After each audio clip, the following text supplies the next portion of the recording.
So I will say it's beyond a privilege and a pleasure to be here and to spend the next just over an hour with all of you. I do know several folks in the room, which is even better.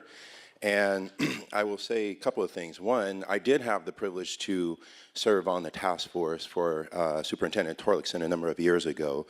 And I remember that he did have that catchphrase, no child left offline. And that resonated with me big time because for me, in the work I've done since then, you know, and as Renee shared, I do have the opportunity to speak at events literally around the world. I just got back from Cartagena, Colombia yesterday morning, and I'm leaving for Dallas this evening. So, and no, it's not a rock star lifestyle, trust me, it's too much time on planes. But my point in sharing that with all of you is that I've had the opportunity to spend a lot of time with a lot of teachers, administrators, and even students in many, many, many school districts. And I noticed a trend with a number of things, and I've actually consulted with several schools here in Southern California on this. And to Superintendent Torlakson's point, one, every time a school says to me, hey, we want to bridge the achievement gap, I always say, well, first, bridging is not sustainable. You need to close it. That's number one. And number two, if your plan doesn't involve technology, it will not happen. We're in 2018 now. It won't happen, okay? Technology knows no color, knows no race. It does no socioeconomic status. And giving our kids access is a critical foundation to any plan to close any gap, period. And the other thing that I've noticed on a different level, which I'll go through some of it in this talk. And by the way, I noticed a lot of you have your computers. This whole time that I spend with you is entirely meant for us to be interactive, have a conversation, and create a digital archive of the experience we've had together. So I'm going to ask you to have your phones out and your computers out, for sure. But one of the other things is I look around this room, and I mean, you can't see it, but I'm getting goosebumps because if you take a look around here, all the talks that I do, this is not what I normally see. Okay, this is not what I normally see. What I normally see is one gender and one demographic most of the time. And I think that the brilliance of the fact that you all are here together really captures what I feel in regards to education being accessible on a technology level, a learning level, and a cultural level. So you just saw the little talk from 2 years ago from Dr. Noguera, who's one of my heroes in education, for sure. I've had the opportunity to go visit with him up at UCLA, go Bruins, for a couple of times. Yes, that's where I went to school. Even though I'm dressed kind of like SC colors, but I caught that when I left this morning. But full disclosure, that's where I want to get my doctorate. I met with Dr. Robles a couple of weeks ago about that. But at any rate, you know who my other hero in education is, which I have a story relevant to it, is Dr. Chris Emdin. So if you don't know who he is, I want to tell you a book that you should add to your reading list right now, and it's called For White Teachers Who Teach in the Hood and the Rest of Y'all Too, A Culturally Relevant Pedagogy. That should be on every teacher's desk who teaches in a diverse community. It's Dr. Christopher Emdin, and the book is For White Teachers Who Teach in the Hood and the Rest of Y'all Too. Okay? It's a brilliantly written book, and like I said, he's another one of my heroes in education. If you are on Twitter, he has the hashtag #HipHopEd, okay? But I have a story in this talk around the relevance of his work and even his book to share with all of you. So, I am a California boy. I grew up, well, if you don't count traffic, 15 minutes west of here, which is more like an hour west of here. And like I said, I did go to UCLA, and I spent most of my teaching career in LA Unified. Most of my teaching career in LA Unified. And during my teaching career, there were a couple of things that I identified, and it took me a while to figure out some of these things. So, you know, a lot of times I see presenters, and they paint this picture of magic and unicorns and rainbows. But and I think it's negligent on their part because they don't share with you the challenges that they've had to go through in their path. So I'm going to share with you a couple. One, I got my master's degree at Cal State LA, and when I first went into the classroom, I did things the way that I was trained to do in that program. The program is fine. I had a great time in the program, but there are certain things that I would say were lacking in regards to a culturally relevant pedagogy. And so for me, I was doing things a certain way that I noticed over time were not effective with my particular student population. And so as a result, I developed this sort of mantra in about my 4th year as a teacher. Because I noticed that at the beginning of every school year, I would ask the students, what are your goals for the year? What do you hope to accomplish? Not a single student would say to me, Mr. Shelton, I look forward to failing this year. Not a single one. And when I was in high school, when I taught high school, not a single student said to me, you know what, Mr. Shelton, I think it's a good time for me to drop out. So what happens between the start of the school year and those things occurring? And I think that those are what I would identify, and I don't like using the term failure, but that's where the system didn't provide them with the right experience and support to maintain their course. And if you think about it with students, what goes through the mindset of a student that says, school is not for me, and my alternative is to no longer go to school? How much do we lose out on every time a child drops out of school? Especially here in California. And by the way, Superintendent Torrenson, while you're here, I do want to share with you an idea that I had coming over here. I would love for the California State Department of Ed to do the following: a statewide STEM competition, K through 12, for student teams to develop a solution to an existing problem that California has now. I just thought about it coming over here. Just since you're here, I wanted to share that with you. And I'll tell you why I thought about that, because most of the problems that we have in this state right now, or at least a decent portion, we are not going to solve them. The kids are. So why not start off now? Why do we have to wait for them to become adults to do it? So just something I wanted to share with you while you were here in regards to that. But anyway, so this was my philosophy. And I would always tell every single student in my class, whatever you need, I will provide it. Whatever challenge you have, I will help you overcome it. Whatever support you need, and that's the other thing. Think about the terminology that we use with students. A lot of times we call it intervention. Intervention is to stop a problem. Okay? Some students just need additional support. It's amazing the reaction you get with students when you change the terminology from a negative connotation to a positive connotation. So just keep that in mind as well. So there's 3 things that I'm hoping to accomplish in the time that I spend with all of you, and those 3 things are the following. 1, I've looked at a lot of your action plans and what you have written. Ideally, after this, it'll provoke additional thought on what you have for your action plan and your implementation strategies. Okay, so thought provocation. I am going to challenge you a little bit, okay?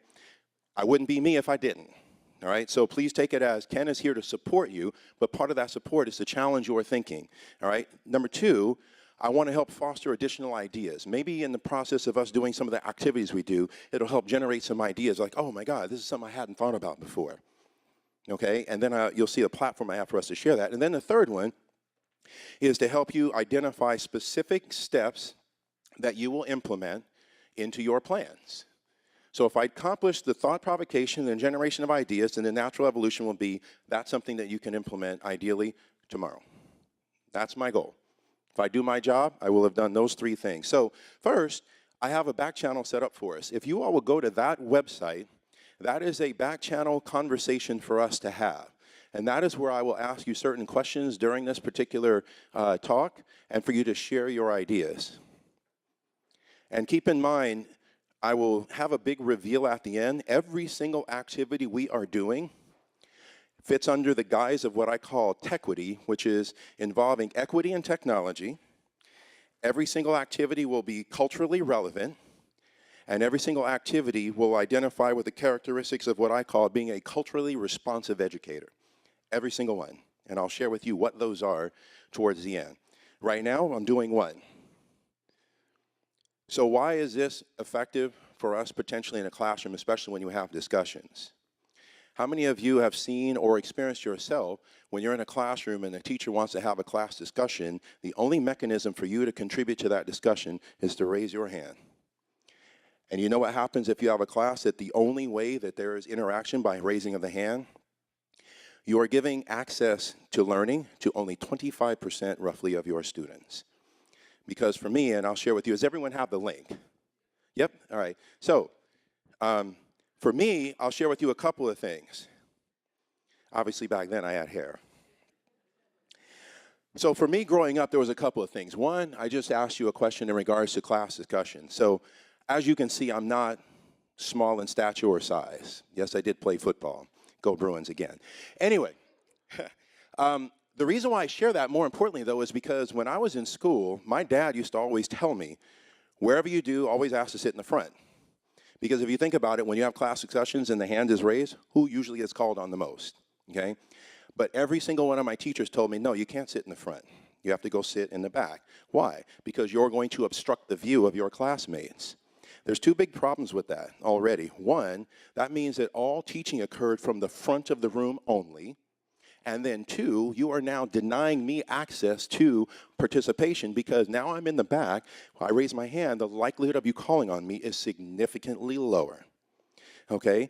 The other thing for me that I'll share with all of you is for my entire elementary, middle, and high school schooling here in California, not once in 12 years, not once did I have a teacher that looked like me.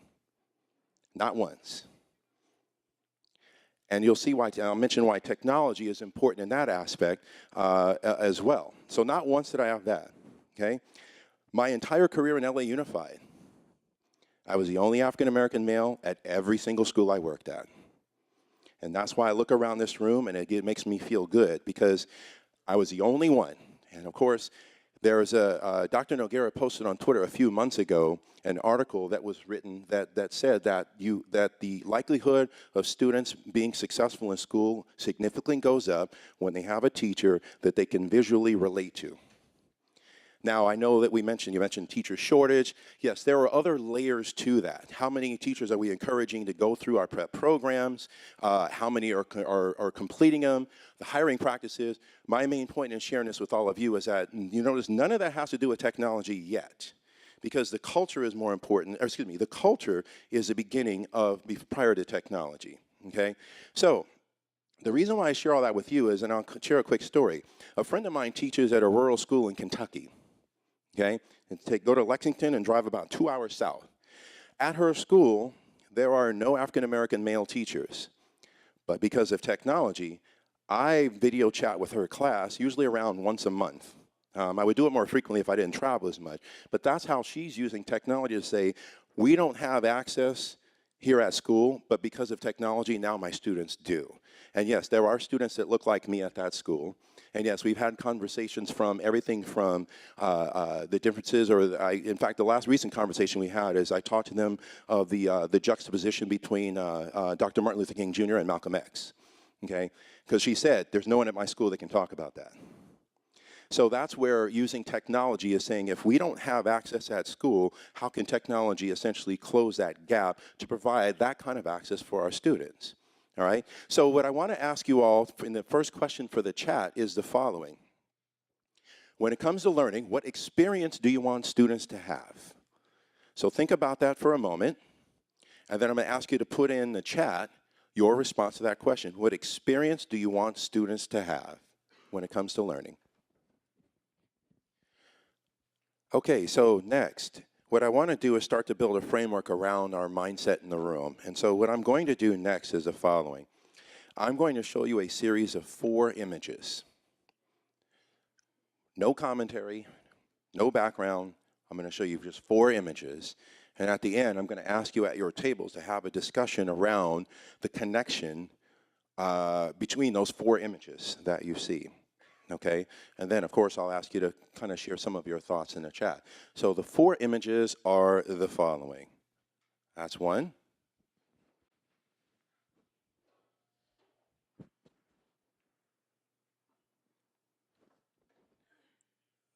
That's 2.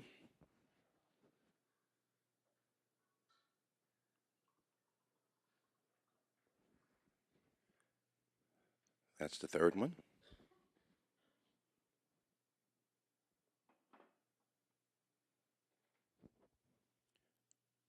And the 4th one.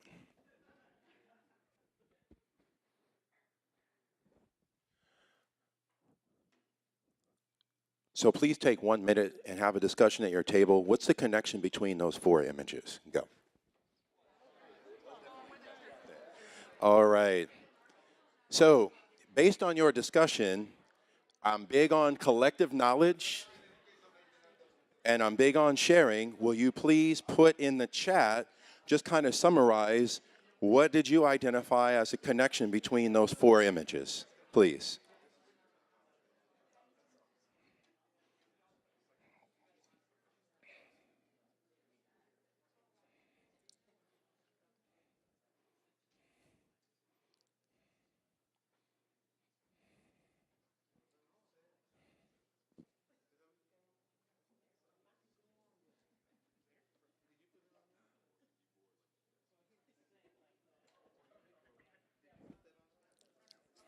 Please just share your summarization of your thoughts in the chat.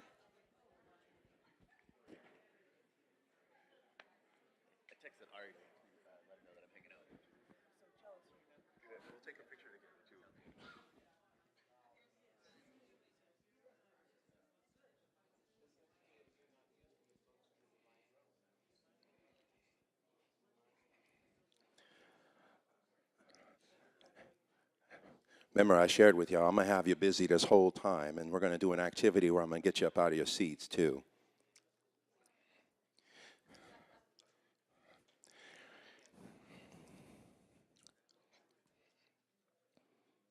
So we'll give it about 10 more seconds.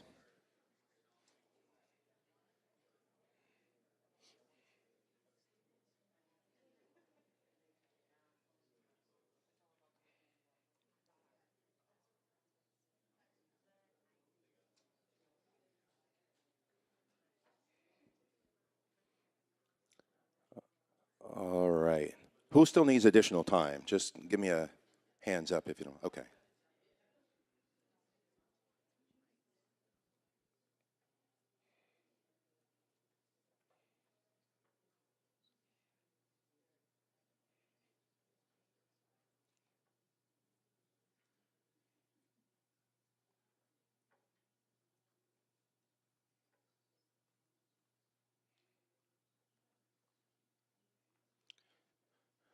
All right. So anyone want to know what the correct answer is for that? Y'all want to know? The correct answer is whatever your thoughts are. And the reason why I say that also, as I lead into the next thing, before I get to culturally responsive, is one of the mistakes that I made in my first few years of teaching was everything had to have a rubric. Okay? Remember I mentioned thought provocation. This is going to be one of the first big ones. One of the mistakes I made early in my career was everything had to have a rubric. It took me 4 years to figure out what I'm about to tell you. When I had a rubric as a prescribed formula for success, okay? You do the following things, you get an A. Take some away, do the following things, you get a B. Take a few more away, a C, and so on and so forth. It took me 4 years to figure this out. Number one, my A students, if I said you have to do X, Y, and Z to get an A, guess what I got from my A students and only X, Y, and Z? What if I had a student that can't do X, Y, and Z to represent their knowledge and understanding, but they can do A, B, and C? I have just disenfranchised them as a learner. And the reason why I say that, for example, with the activity you all just did, if you all were students of mine, my formulation of assessment would be the following. Obviously, 1, I want you to share your contribution, and 2, I want you to justify the position you are taking. That's what I want. Not, you have to do this, this, this, this. Okay? Something to keep in mind. It took me 4 years to figure it out. And in turn, what I started to do using technology was to develop alternative forms of assessment and allow students to figure out which gives me the best opportunity to demonstrate to Mr. Shelton my knowledge and understanding of what we are doing. In addition to that, I have now, by doing this, I've given everyone in this room a voice. All of you have a voice. All of you have an idea, all of you have thoughts, and we are all contributing to everyone's. If you go back and you read through, I guarantee you'll find some similarities in probably what you are thinking, but hopefully you'll find some differences that, again, serve as thought provocation on a free and open platform, by the way. So the next thing I want to share is what does it mean to be culturally responsive and how does technology play a role in that? So I'll go through the conditions or the characteristics of a culturally responsive teacher, but the first question I want to ask the room is how many of you are on Twitter? Okay, so that was less than 10% of this room.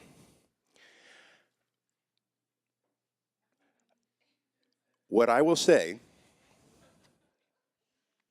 is part of you being a culturally responsive teacher is having a deeper understanding of the mechanisms and platforms that our students use to communicate. If you are not on Twitter, you fit under the category, I didn't use this term, but I do agree with it, of being digitally illiterate. Because if you're not on it, it means you're not socially conscious. If you're not socially conscious, you're not culturally responsive. Do you have to go on it and be active on it? No, but you have to have an understanding of what it's like to communicate in 140 characters or less, in addition to the fact that I will tell you all, every single time I get asked what's the best resource for a teacher, I always answer Twitter. Not because of what Twitter is, but because of how I use it. I maintain connections to every educator that I've ever crossed paths with around the world on a regular basis. In addition to that, here in California, I have two of my close friends are the founders of what's called CA EdChat. That's California EdChat. Every Sunday evening at 8 p.m., they have a Twitter chat on topics that are relevant to education here in California. Do you have to be on it all the time? Absolutely not. But if you're not on it, then that's one area. That would be no different than if a student came in your classroom and said, I don't use pens and pencils for my work. And we would say, well, you can't. You have to be able to do that. I'm sharing with all of you, in order to be culturally responsive, one is you have to be socially conscious. How many of you have a Snapchat account? Comparable number. Guess what? I can tell you right now, most of the conversations your students are having, if they have access to technology, are not in the hallways of your school.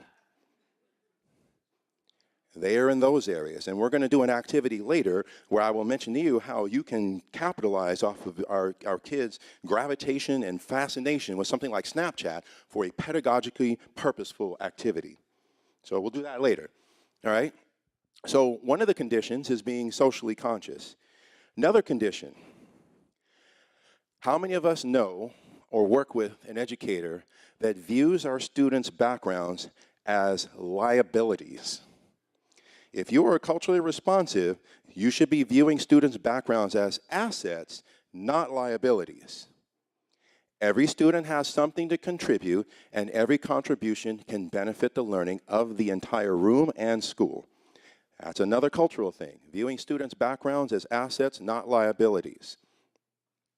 The next one, which I've already seen some of the terminology some of you have used on your action plans, is identifying the moral imperative that you refuse to allow students to fail no matter what. Nobody said the work's easy. But if we have the moral imperative, then we don't let students fail. We provide them with as much support and resources as possible, and make sure that we communicate to the students, it is my moral imperative to make sure that you succeed with whatever it is you want to do. Question. They're not only teachers in this room, but they're district people and people outside of the classroom.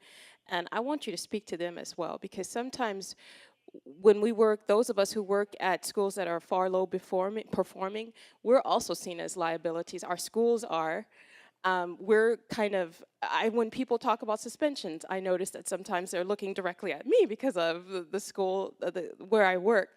Talk to them as well, because we are really trying to make a difference on the ground. So yes, and so really what you're touching on is the context of this. I'm speaking specifically of a teacher, but really what does this boil down to? School and district culture. And it does literally start from the top down. I mean, I'll share an example of a school that identified the moral imperative literally from the top down, and it's embedded in the entire culture of the school, period. So yes, it's even viewing teachers as assets and not liabilities as well. One of the other things to keep in mind as far as being culturally responsive, and yes, this does apply to administrators, thank you, is how many of you know about the lives of your students? You don't have to raise your hand. I mean, I'm just asking a question. How many students, you know, at one of my schools that I worked at in LA Unified, which was a number of years ago, it was Webster Middle School over in West LA. And one of the things I noticed right away with the principal, who unfortunately had to retire before it was time, was he knew every single student's name. And he would ask him, how you feeling this morning? How you enjoying your classes? Every single student. I was like, wow. I mean, he made it a point to go out on the playground, to go into the classrooms, and because at the time, Webster, most of the student population was bused, he would be there to greet them off the bus. Think about what that does for a student if they see the principal, who's now greeting me and knows me by my first name. Is it easy? No. But just making the effort to at least do that changes the dynamic and the mindset of a student when they're going to school. And so that's another one, is knowing our students' lives. And then the last one that I'll share is designing learning experiences and being provided the right degree of support to challenge students appropriately to their skill sets. And that goes back to my reference to a rubric. Do we design our learning experiences for our top-tier students, or do we design them for all of our students? Not every student is going to be the same. Like you heard what Dr. Noguera mentioned, you know, you read to a class, that's under the assumption that all 30, or if you're at some schools, all 45 of your students are the same, and they aren't. They aren't at all. So those are just some things to keep in mind about being culturally responsive. And so now I want to share with you a quick story of a teacher in Northern California that works at a school. And the school, this teacher is white male, and the school is probably about 95% Latino and African American. And the school looked at the statistics, and they had high suspension rates. You can probably guess along race and gender lines what the highest rates were. So this teacher mentioned, you know, having all these discipline problems. And so what I shared with one of my friends, who's a colleague of his, I said, how about having him not look at it as discipline problems and look at it as sometimes students need additional support, and sometimes that support is just, how you doing this morning? Okay? So he asked a question. The kids are like, well, you know, I've got this issue at home, I got that issue at home. I know that my parents are having these challenges, all these sorts of things. So one of the things that I shared with him, and it's something that I did when I was over at Webster, which was so much fun, is I started a lunchtime hockey program. Principal, like I said, he was a good friend of mine. I really loved him. I said, look, I want to do something at lunchtime because the kids are outside. They've been sitting all morning, and they need to be doing something beyond just that 40 minutes of PE. And so he told me, he's like, what do you have in mind? Let's do a lunchtime hockey program. He's like, how much will it cost? And I said, well, I'll do a little bit of homework, and if necessary, I'll write a grant for it. And he, of course, he was good. He's like, don't worry about it, it can't cost too much. So ultimately what he did was he bought the sticks, the balls, the nets, and padding for the goalies, and we did a lunchtime hockey program. We did that for 3 years. And it was not limited to boys. There were girls playing too, who were pretty darn tough, by the way. And so I shared that with my friend, and so what did he do? He started playing basketball at lunch with his kids. Got to know him. Like I said, know a student's lives. Got to know him. That built in a degree of credibility. Now, can all of us play basketball with our kids? Not necessarily. The point here is that he did something. Well, I know you can. But the point here is that he did something that that could identify a commonality between I'm participating in an activity that I know my students do, and I'm going to go do it with them. And in the process of him playing basketball with the students, the challenges he was having in class started to go down. You know what else he did? He was talking to the students about going and getting a haircut at Supercuts.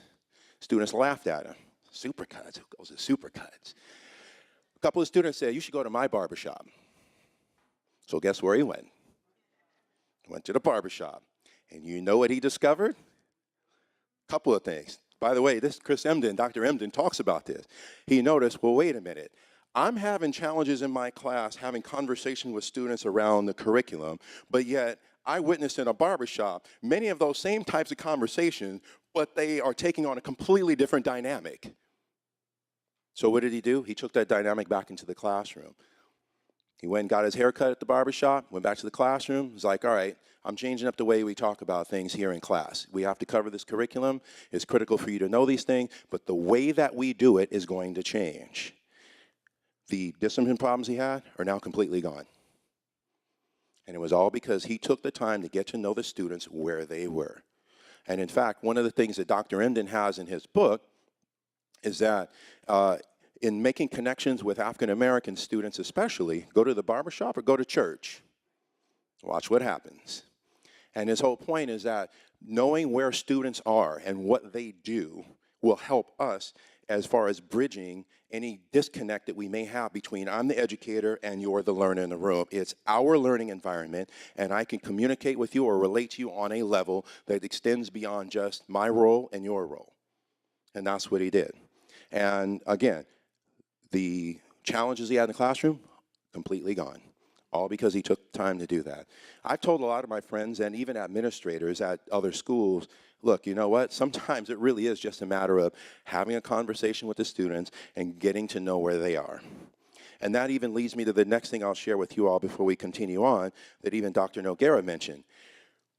This is a hot button one. You ready? I don't believe in homework.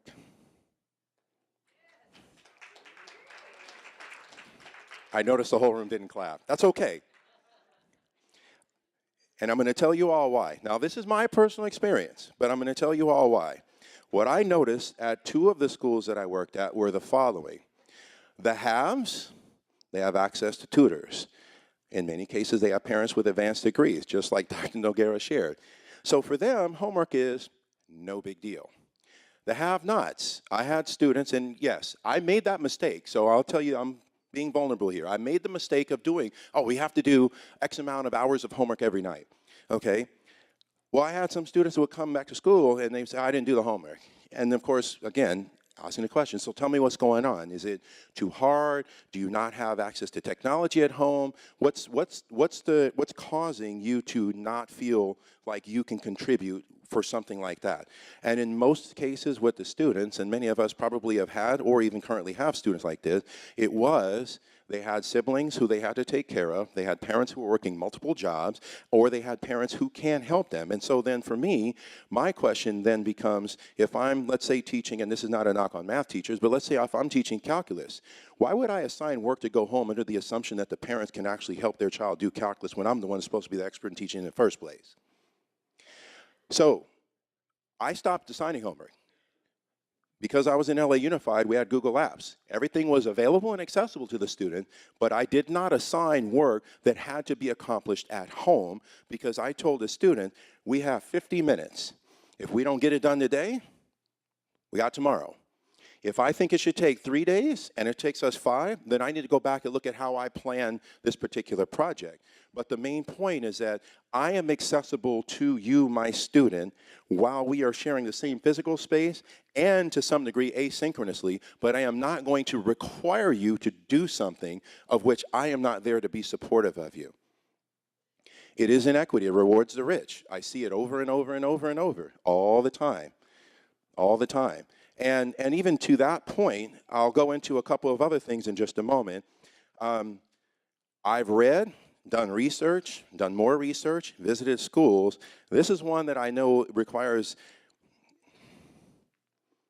really strategic decision-making on the decision-makers in the room. The schools that have been able to successfully and sustainably close the achievement gap, in many cases, you want to know one of the other things they've done? They don't stratify students anymore.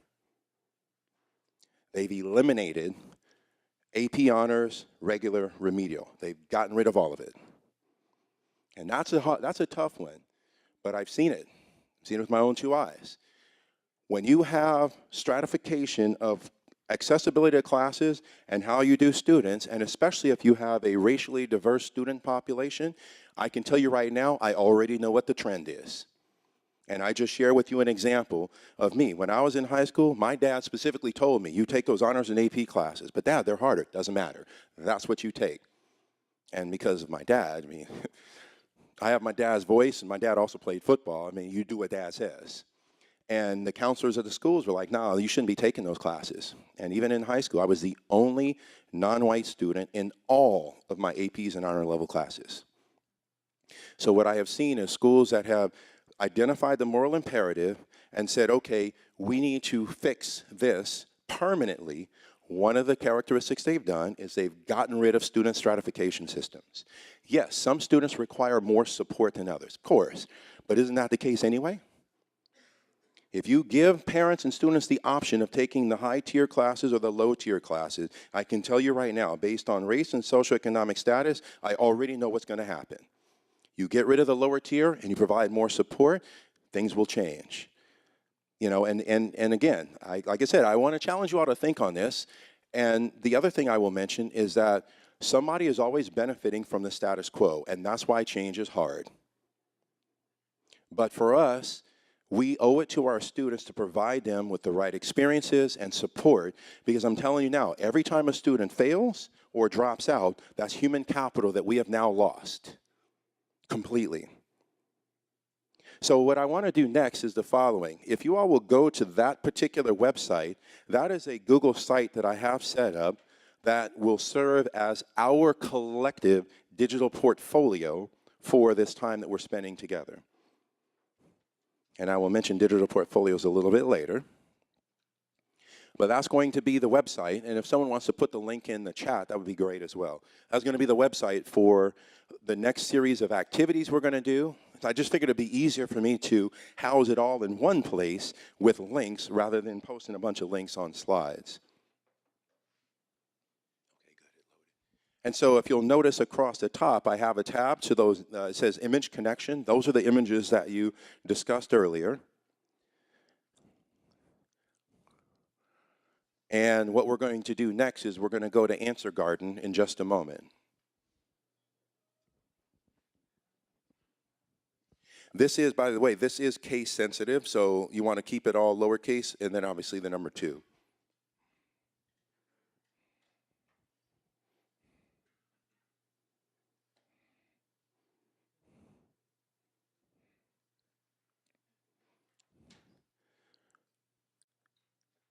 Are we good? Has everyone got the site loaded? Did someone put the link in the chat by any chance? If you did, thank you, or please do. All right, so now I want to learn more from you, and I also want us to kind of share it together. So if you'll go on the link that says Answer Garden, I have 2 mechanisms for getting feedback from you embedded on that page.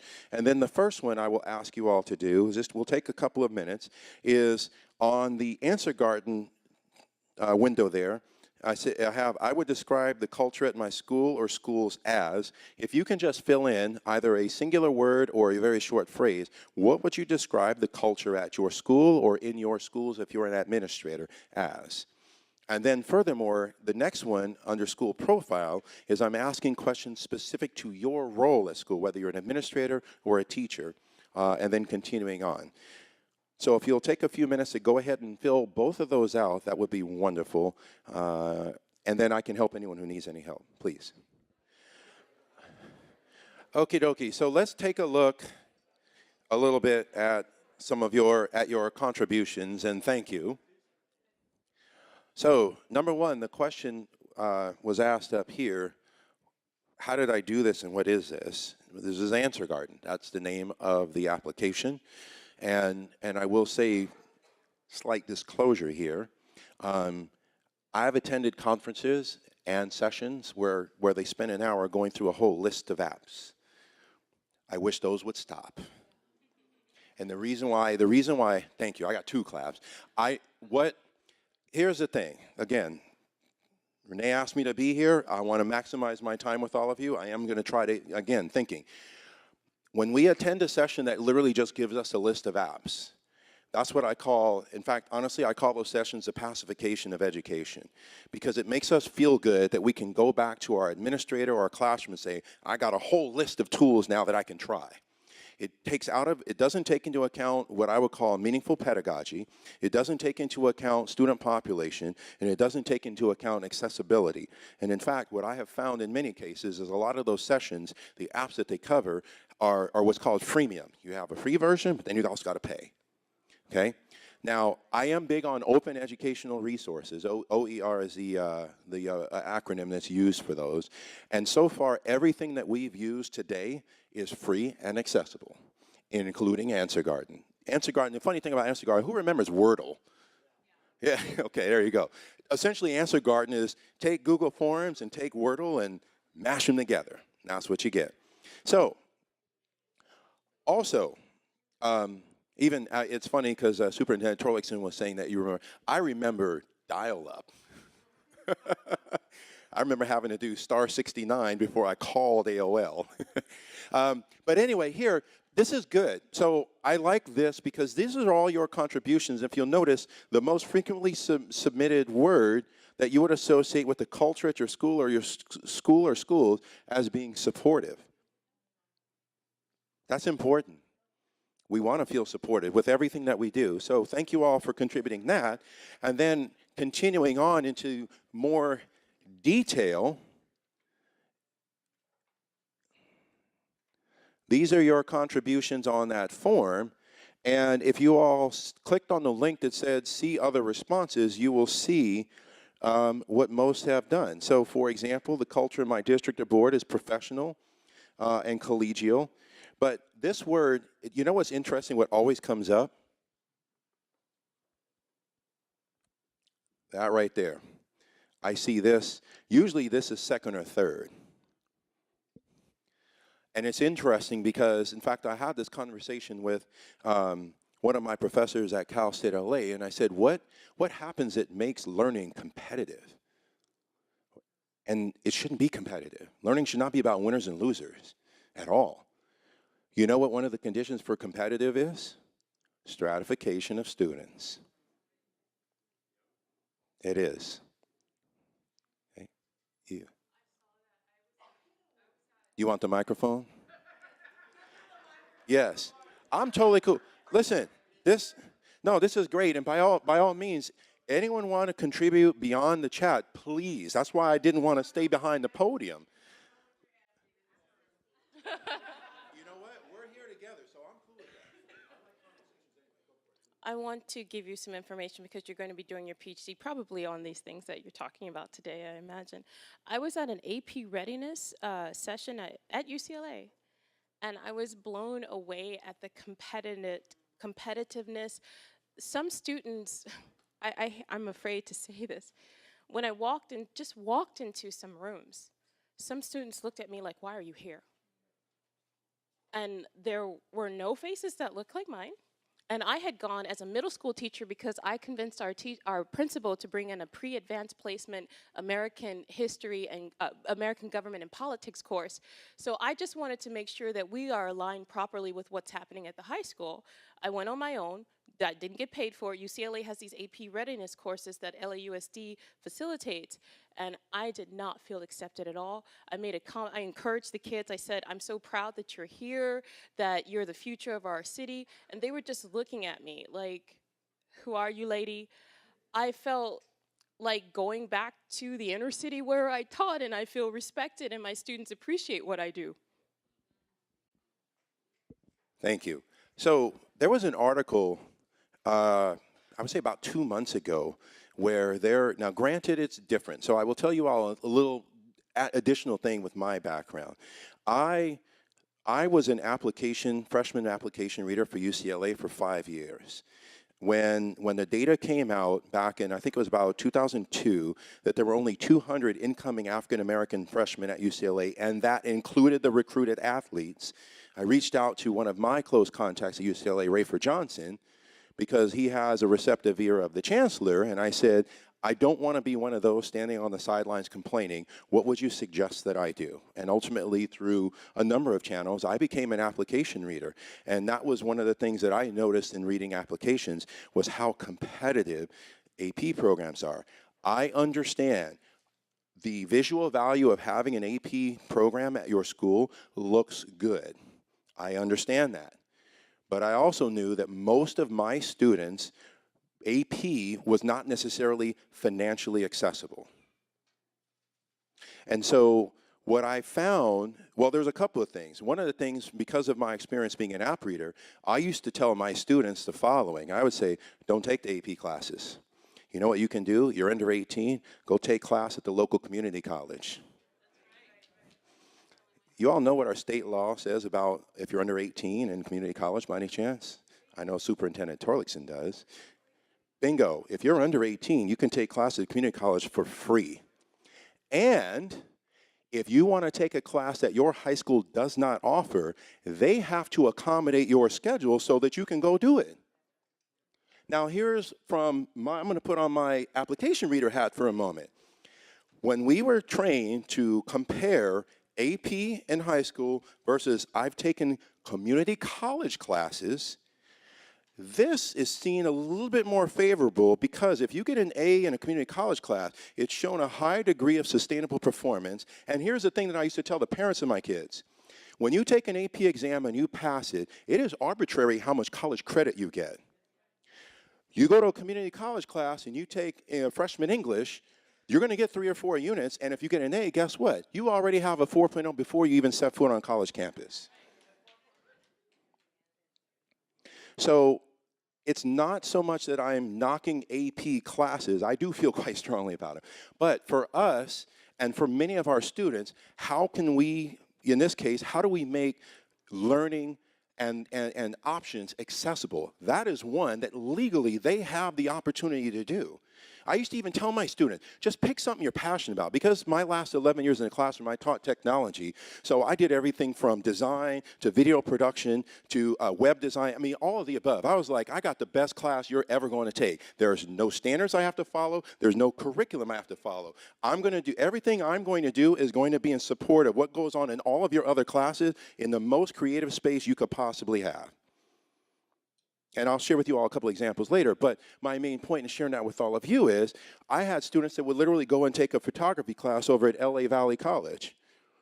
They get an A. And I'm like, guess what?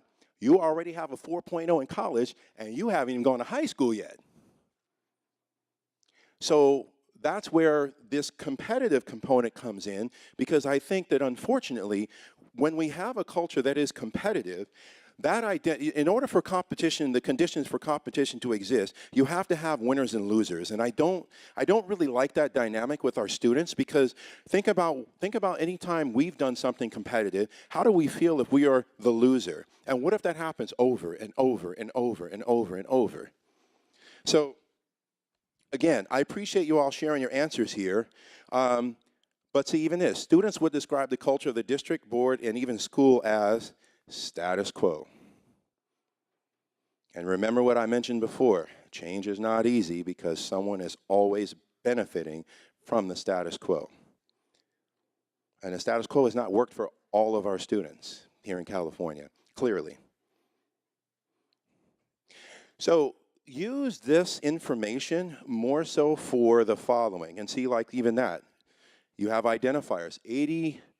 88, almost 89% of you identified that your school does have student identifiers and that students are tracked. Let me share one more thing with you all, and then I'll continue on with our next activity. You know what I noticed that happened at my last school as well? Is when I had students, because my class was an elective, I had literally students all the way across the board. And there were 2 things that I noticed at the school that I at least made the attempt to overcome. One is, and I hope it's changed now, I don't know if it has. One is, when I taught in the Technology Academy, more than 95% of my students were male. Okay? And it's not a knock so much on the school. A lot of times, so let me be clear with you all. I don't believe in breaking people down. I do believe in raising awareness. So please don't take it as Ken's being critical of his school. A lot of times we do things because we aren't necessarily aware. That's why I share with you all, my first 3 to 4 years in the classroom, I was not aware of the things that I was doing and the impact it was having on my students. You know, there's a difference between intent and impact. My intent was good, but the impact was not. Once I got the awareness, I'm like, okay, this is not what I want to do here, okay? So the other thing is, how many times, and this happened to me a lot in school when I was teaching, how many times do you talk to a student and you say, you know, I'm going to really challenge you on this, and then the response you get is, oh, well, no, I'm special ed. No, I'm not gifted. No, I'm not advanced. Think about that for a student. I'm already creating conditions for I am less than, so therefore I cannot do. A lot of it is the terminology we use, and a lot of it is telling students, for me, I used to tell my students, I'm going to be your biggest cheerleader and your biggest challenger for everything that you do while we have time in this class together. It's our shared learning environment, and I expect you to do the same with me. Totally change the dynamic, okay? So let's continue on with our next thing on cultural relevance. So what I want to do is get you all up and out of your seats to do an activity. So we're going to play a game. I call it Game of Phones. We're not in Westeros. We're in downtown LA.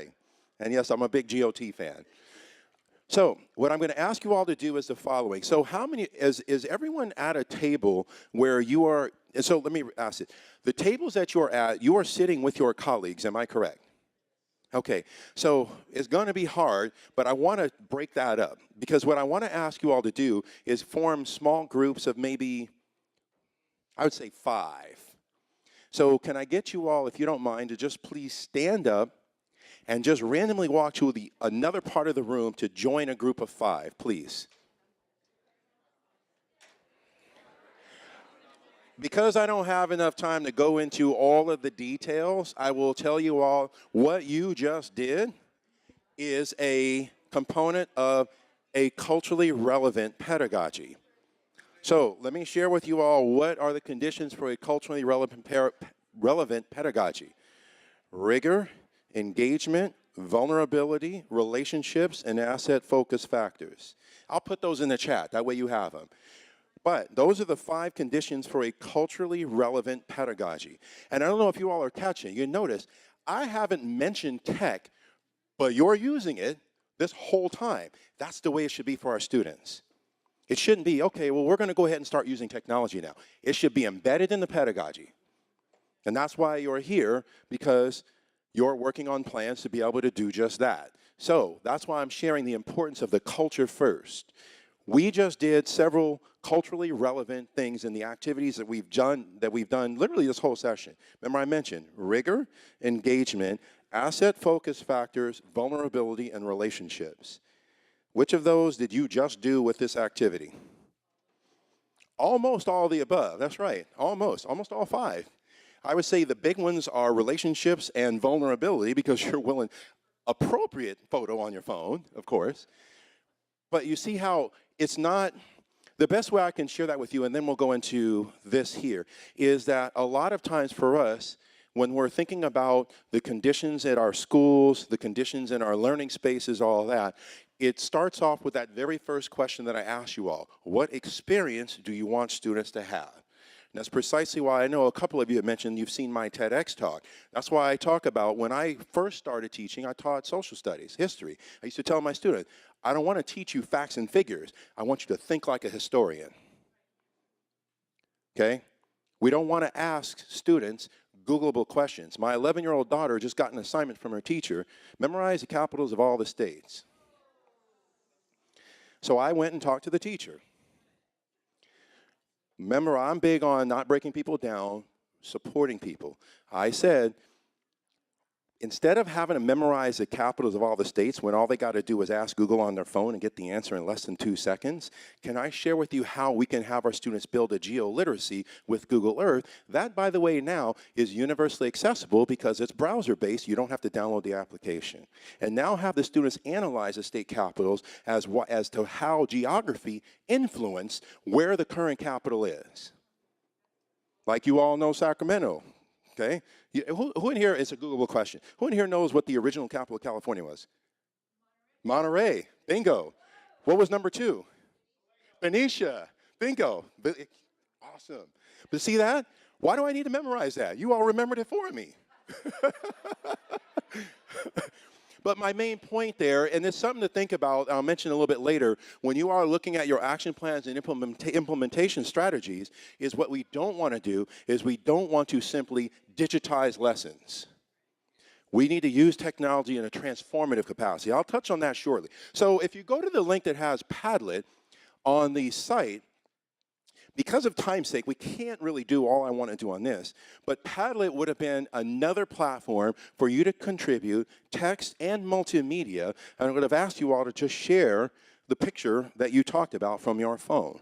Because what would have happened, which I mentioned to Renee, I have a really ambitious agenda for us, but the whole goal would have been there for everyone to share the appropriate picture into the Padlet, and then the next step is to look for patterns and trends in the photos that have been shared, look at the composition, what are the stories that are being told through visual means by everyone in the room. Remember the culturally relevant themes? That's now vulnerability. And if you think about the skills that we want students to have, the other thing that you all did is collaboration. You work together as a team. I didn't even have to tell you that. It was embedded in the activity. So Padlet, again, another one that's free, but for time's sake, I'll continue on. And I want to share a quick story with you about a school in Massachusetts that was one of the lowest performing high schools in the state of Massachusetts. And I have a friend that used to work there. School was low performing, and of course, what always happens when a school is low performing, usually the first response is to do what? Close it down. That's right. And in my conversation, one of my conversations with Dr. Noguera, he shared something with me that I'm getting goosebumps even now, and it was the following. You ever notice that even in some of our lower socioeconomic zip codes, the fire and police are well equipped? Why are we not doing that with our schools then too? Why has it got to be different? So, at this particular school, they were low performing. Their Title I school, and if I remember correctly, the demographic at the time was about 80% of the students were either of Latino or African American. And so they said, okay, we've got to change the culture. And so they got the groups together, they got teacher leaders together and administrators at the school together, and they said, what do we want all students to be able to do by the time they finish? And so they focused on a central theme, which was literacy. And then within that, those were the 4 areas: reading, writing, speaking, thinking. I would add 2 more to literacy, and that's listening and observing. But that was what they did. For me, literacy is reading, writing, speaking, thinking, listening, observing. That's what I fit under literacy. And under the overarching theme, literacy to me is simply effective communication. So they did that. So then the next thing that they did, remember you all mentioned supportive, and you mentioned even administrators. All the administrators supported all of the teacher groups under the guise of literacy. Every single class, every single student, every single day, literacy was the focus. All the way from PE to mathematics. All the students had to identify the reading, writing, speaking, and thinking aspects of what they were learning in every single class.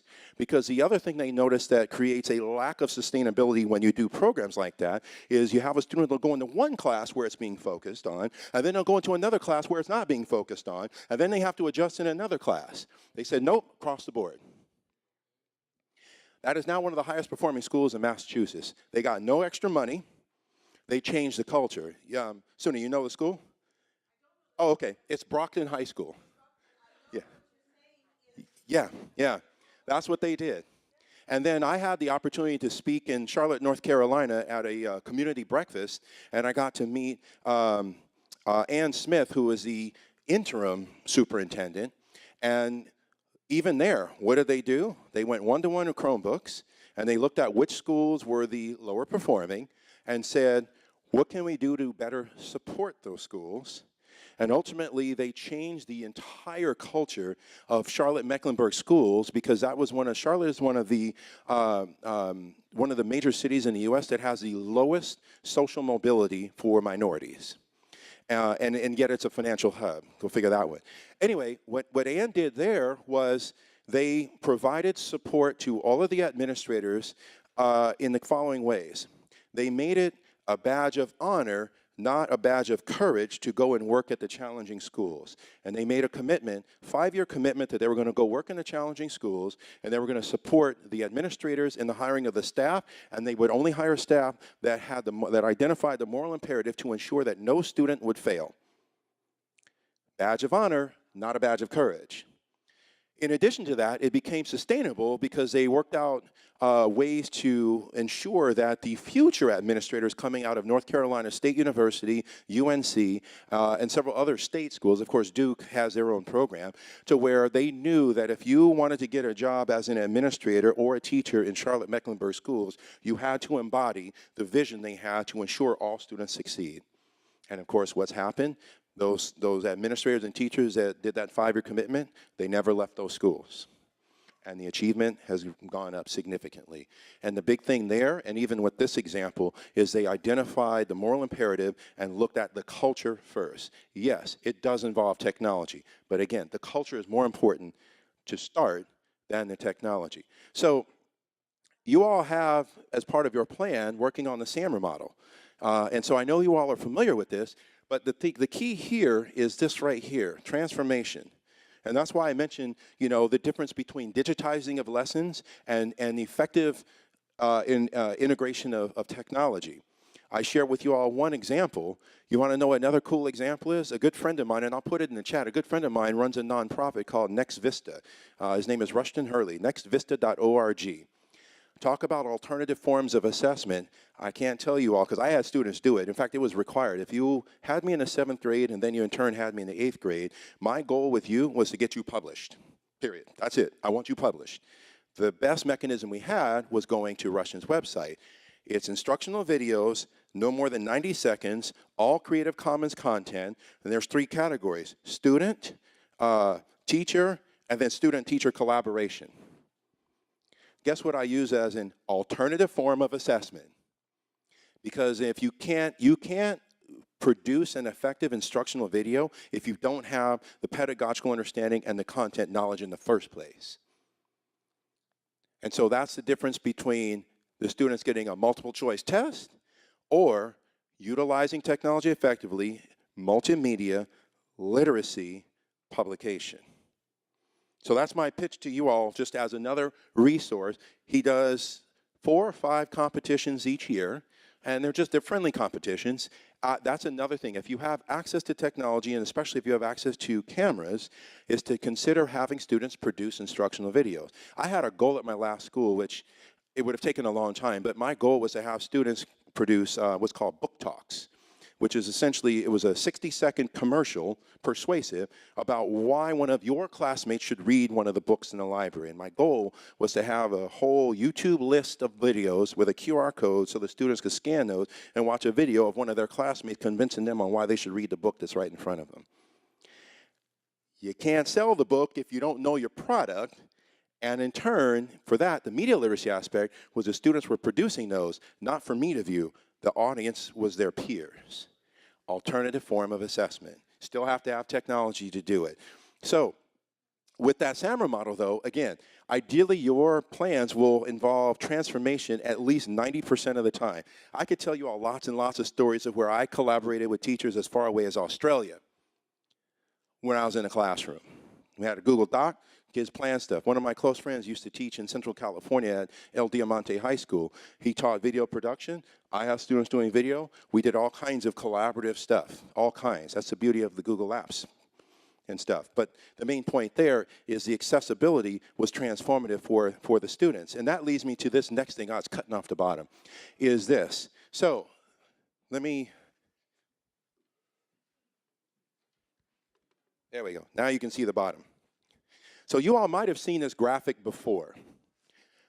Equality, equity, liberation, and then of course there is one that's blank for a reason. So if we are providing all students with access to technology, whether it's Chromebooks, laptops, iPads, or something like that, well, that ensures equality. The equity piece is, are we creating the learning experiences and providing the teachers with the support that we would identify as equitable, meeting students where their needs are, because their needs are going to be varied. Then in addition to that, are we removing the barriers to learning that exist? So I know this is another hot button thing I'll share with all of you, and I know many districts are looking at ways to incorporate it without it being too much. It's the first question I always ask whenever I have an opportunity to chat with a superintendent. Is YouTube blocked? Let me tell y'all something about that. Only in the US do I see YouTube blocked with the degree of prevalence that I do. Only in the US. Now, what's the number one search engine in the world? Guess what's number two? So what would happen if I were to say to you, I'm going to take away the second most valuable resource in the world for you to have access to? Remember, part of this is the digital divide. Therein lies one example. You know what the most popular search on YouTube is? How to, and then fill in the blank. How many of us have gone on YouTube to learn something within the past month even, and we go there and there is a video for it? So the reason why I share that is actually one of the barriers to learning. There are lots and lots of examples I could share with you all of where kids have monetized YouTube channels. Let me tell you something about that. We're here in LA. If we wanted to write our own television program, how hard would that be for us to do it and go over here into Hollywood and get it made? But yet all of you have a phone. You have a Google account, you have access to YouTube. You can make a video right now, post it, share it on social media, and if you get 10,000 subscribers to your channel, it is now monetized. Monetized, which means every time someone watches a video, you get paid. And by the way, views on YouTube are 30 seconds, not how many times you click. And you would be shocked at some of the stuff I see that is monetized. And I don't mean that as being inappropriate. It's just like, wow, this video has over 5 million views. And like, for example, one of the big ones that I always share is called PewDiePie. Exactly. We go, his name is PewDiePie. We go, but he's making millions. He's making, I know, this guy is making millions. He filmed a video, listen, he filmed a video of him eating sushi for the very first time in Japan, and it was literally just, I'm going to eat sushi for the first time. That was it. It had over 2 million views. The guy's getting millions. There's lots. I mean, Logan Paul's channel, thankfully, was demonetized for the insensitive thing that he did. But my main point in sharing that with you all, in fact, a friend of mine, her cousin he lives in Monterrey, Mexico. It's have you ever heard of Los Befis, by any chance? No? Oh, okay. So it's his kids in Monterrey, Mexico. They have almost 400,000 subscribers to their YouTube channel. The kids are celebrities in Latin America and South America. And all of it is storytelling. So my main point in sharing that with you all is more a function of how can we break down barriers to kids for learning that provide transformative experiences? How can we do that? What can we do about it? YouTube is my favorite example because, again, that's the one that is blocked the most. Yes, there's inappropriate content on YouTube. They actually do a better job of filtering that, by the way. But isn't there inappropriate content on HBO, on cable TV, or satellite, depending upon what you do? I mean, arguably, I've even found what I would identify as questionable content on network television. So the main thing here is, rather than deny or block access over the hope that our kids won't see it, I prefer to err on the side of educating them on it. And I know, again, I had parents, well, I don't want my kid's face to be on there. You know what my response to that was? No problem. Just kind of take a look at your kid's phone to make sure they don't have a Twitter, Instagram, or a Snapchat account. Good luck. And usually I would get a response, oh my God, I didn't know that. I said, perfect. Now let me do my job to teach your kid about responsibility, about building a digital footprint. Because that's the other thing. You talk about equity. You know, a lot of colleges, yeah, I love this. I just read an article about a year ago. A lot of colleges are now looking at kids that are applying and seeing if they have a LinkedIn profile. If you don't use tech, you don't have a footprint, you don't exist nowadays.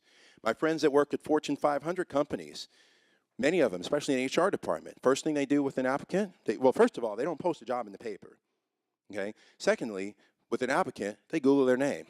I used to always tell my students that. 10 years from now, I Google your name, what am I going to find? If I find nothing, that's a red flag. If I find something that's originated by you and negative, that's a red flag. If you don't represent yourself, somebody else will. And incidentally, one other, granted I shared I don't believe in homework, but I'm giving you all one more. I gave you the book, and actually one more. How many of you have seen the TED Talk by the Nigerian author Chimamanda Adichie called The Danger of the Single Story? Okay, look how many hands are up. You gotta watch that.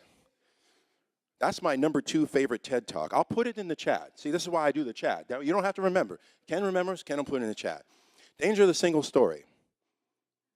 This is what happens when you allow one story and one narrative be told, and that's the driver for everything rather than the complexities of the human condition. It's my second favorite TED Talk, and I watch a lot of TED Talks, okay?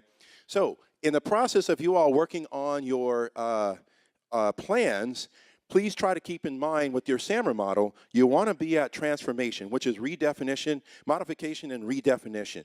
Ideally, you can have that constitute at least 90% of your plan. So I see that I'm way over time, so I apologize immensely. What I want to share with you all just real quick is you have a link for Flipgrid as well. Now, I will put in the chat a code because I know the developers of Flipgrid. And I also have on the link for resources examples of grids that have been made by middle school teachers and high school teachers. That is another alternative form of assessment.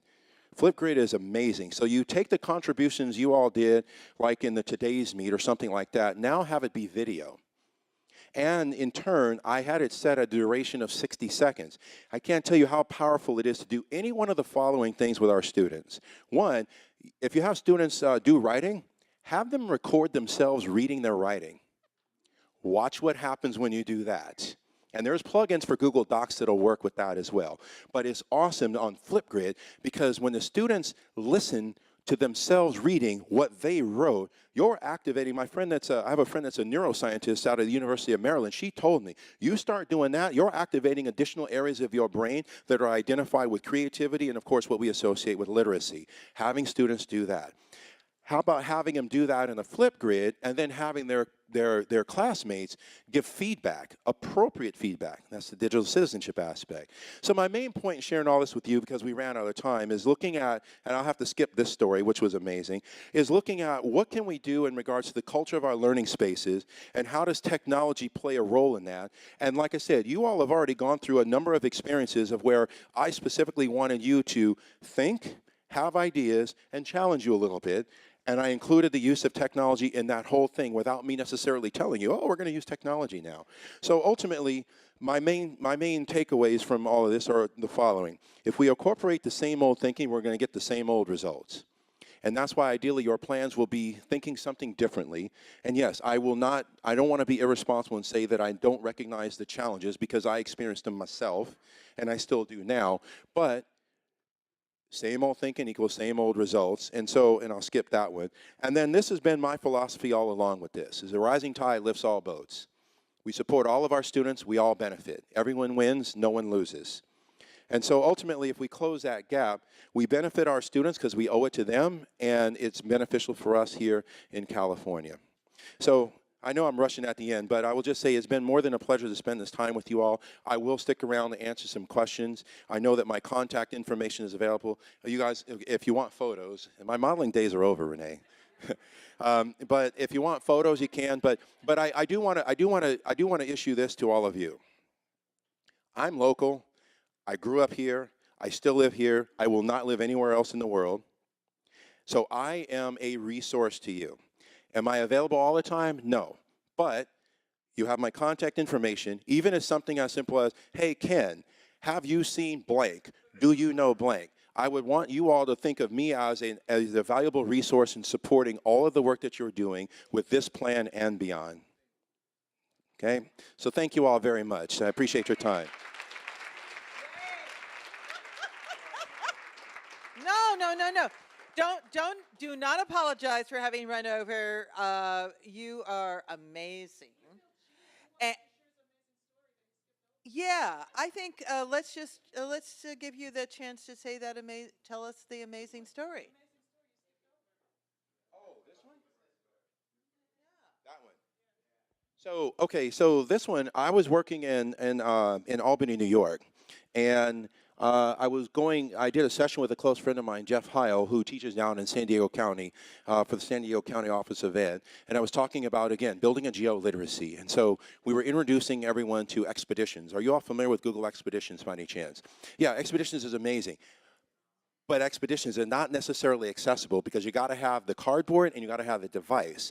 And so in the conversation I had with this particular teacher, that's what he shared. Look, I teach at a school where we don't have, I think it's Albany High School, we don't have money. but I want to do expeditions. So what I shared with him was I said, look, you know what? Here's a strategy you can do, because this is something I used to have to think about when I was in school. School didn't have, they had money, but they didn't necessarily have money to do what I wanted. So what I shared with him is I said, listen, what do you do with your phone when you're done? He's like, well, I usually go and trade it in. I'm like, exactly. Guess what they do with those phones that usually get traded in? They get e-waste. I said, so if I were you, I would have the students write letters to AT&T, Verizon, Sprint, and T-Mobile, the local stores, and say, all those phones that you're going to e-waste, we really want to be able to utilize Google Expeditions in class. Can you donate them to the school instead of e-waste? And you see the end result of what happened with that. Brief conversation inspired me to keep pushing. Remember the conversation? And he said, I'm following with you both because our conversation around equity and opportunity, I lined up a partial donor and I'm keep pushing. He now has expeditions available for every single student in every single one of his classes. And he spent no money doing it. And more importantly, I'm big on student activism, which is a whole different talk I have. He had the students write the letters. Communication, asking for something, and then the imperative that I know expeditions will be beneficial to me as a student, so therefore, what can I do to do that? And my whole encouragement with him was, don't take that task on yourself. Involve the students. And that's what they did, and now they have expeditions, and they spent zero money to do it. So that's the story behind that.